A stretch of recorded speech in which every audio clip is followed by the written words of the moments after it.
ایک زمانے میں ایک دور دراز کے علاقے میں سیڈرک نام کا ایک عقلمند اور عادل بادشاہ رہتا تھا۔ اس نے سرسبز جنگلوں اور گھومتی ہوئی پہاڑیوں کے درمیان واقع ایک خوشحال سلطنت پر حکومت کی۔ کنگ سیڈرک اپنی انصاف پسندی اور ہمدردی کے لیے مشہور تھا، اپنی رعایا کی محبت اور احترام حاصل کرتا تھا۔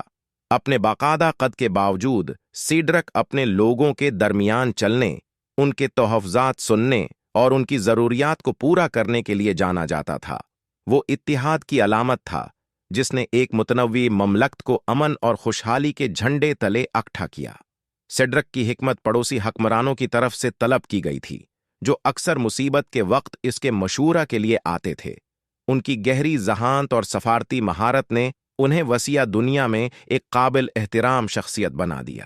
اس کی حکمرانی میں بادشاہی پروان چڑھی اور لوگ ترقی کی منازل طے کرتے رہے۔ کنگ سیڈرک کی میراث صرف طاقت اور دولت کی نہیں تھی، بلکہ مہربانی اور قیادت کی تھی، جو آنے والی نسلوں تک یاد رکھی جاتی ہے۔